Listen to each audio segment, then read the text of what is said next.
আসসালামু আলাইকুম।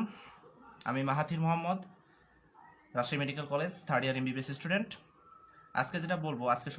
যেটা বলবো সেটা হলো অ্যাবনর্মাল হার্ট সাউন্ড।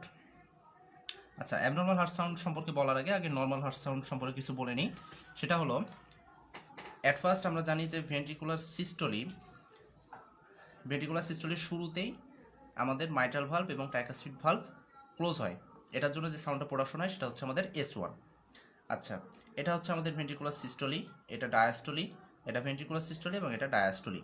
আচ্ছা, যেটা আমাদের শুরুতে বললাম, ভেন্ট্রিকুলার সিস্টোলি চলছে, ভেন্ট্রিকুলার সিস্টোলি এখানে শেষ হয়ে গেল, তখন ভেন্ট্রিকুলার ডায়াস্টোলি শুরু হবে, অর্থাৎ ভেন্ট্রিকল রিল্যাক্স করবে।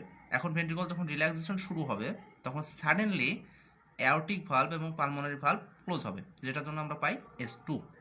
আচ্ছা, নেক্সট যেটা পাই আমরা সেটা হলো, এখানে আমি দেখিয়েছি S1, S2।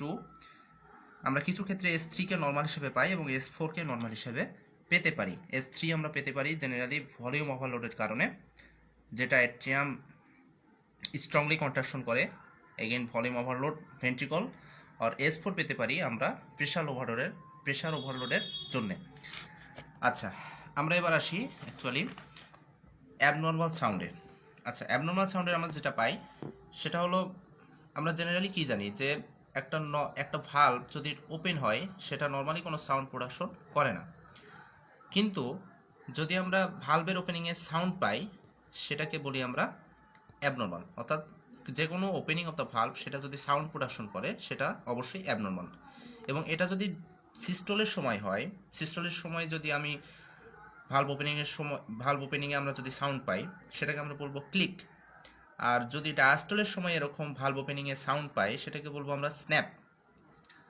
আর আরেক ধরনের আমরা অ্যাবনর্মাল সাউন্ড পেতে পারি, সেটাকে আমরা বলি due to turbulent blood flow, যেটা আমরা পাই সেটা হলো মারমার। অর্থাৎ টার্বুলেন্ট ব্লাড ফ্লোয়ের কারণে আমরা একটা শব্দ পাই, অ্যাবনর্মাল সাউন্ড পাই হার্টে, সেটাকে বলি আমরা মারমার। এটা হচ্ছে হাইপার ডাইনামিক সার্কুলেশনের জন্য পাওয়া যায়। আচ্ছা, আমরা যেটা জেনারেলি পাই, এখানে টাইম স্বল্পতার কারণে আমি শুধুমাত্র সিস্টোলিক মারমার নিয়ে আলোচনা করছি। একটা হচ্ছে প্যানসিস্টোলিক মারমার।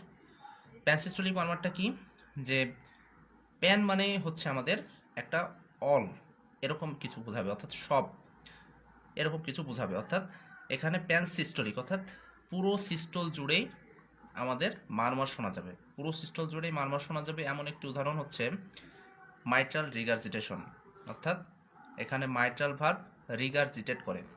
মাইট্রাল ভালভ রিগার্জিটেট করার অর্থ হচ্ছে কি, এখানে এই ডিউরিং সিস্টোলের সময় অ্যাকচুয়ালি মাইট্রাল ভালভ ক্লোজ থাকার কথা, শুধুমাত্র অ্যাওর্টিক ভালভ ওপেন থাকবে। কিন্তু মাইট্রাল রিগার্জিটেশনের ক্ষেত্রে ডিউরিং সিস্টোলিতে অ্যাওর্টিক ভালভ ওপেন হবে, যেদিক দিয়ে ব্লাড ইজেক্ট হবে, কিন্তু সেই একই সময়তে আমাদের মাইট্রাল ভালভও ঠিকমতো কি ক্লোজ হয় না। সেটা সেই ওপেনিং, যে abnormal opening of mitral valve during systole, সেটা দিয়েও ব্লাড কিছুটা অ্যাট্রিয়ামে চলে যায়। এটার কারণে পুরো সিস্টোল জুড়ে আমরা একটা মারমার পাই। পুরো সিস্টোল জুড়ে অ্যাকচুয়ালি অ্যাওর্টিক ভালভ ওপেন থাকার কথা, কিন্তু আমরা মাইট্রাল ভালভ এখানে ওপেন থাকে মাইট্রাল রিগার্জিটেশনের ক্ষেত্রে। সুতরাং এটা আমরা মাইট্রাল রিগার্জিটেটিং একটা মারমার পাই, সেটাকে বলি আমরা প্যানসিস্টোলিক মারমার। দেন আমরা ইজেকশন সিস্টোলিক মারমারে আসি। ইজেকশন মানে হচ্ছে সিস্টোলের সময় যে ব্লাডটা ইজেক্ট হচ্ছে, অর্থাৎ এই ইজেকশনের সময় যে মারমারটা পাবো সেটাই হচ্ছে ইজেকশন সিস্টোলিক মারমার। কেন পাবো? এটা আমাদের জেনারেলি হয় অ্যাওর্টিক স্টেনোসিস অর ট্রাইকাসপিড স্টেনোসিসের সময়। কেন অ্যাওর্টিক স্টেনোসিসের সময় পাবো? কারণ অ্যাওর্টিক স্টেনোসিসের ভালভটা খুব ন্যারো হয়ে যায়। Due to narrow opening of aortic valve এই সিস্টোলের সময় ব্লাডটা ঠিকমতো পাস করতে পারে না, সুতরাং একটা মারমার অর্থাৎ অ্যাবনর্মাল সাউন্ড প্রোডাকশন করে, যেটাকে বলি আমরা ইজেকশন সিস্টোলিক মারমার। লাস্টে আসে আমরা হচ্ছে লেট সিস্টোলিক মারমার।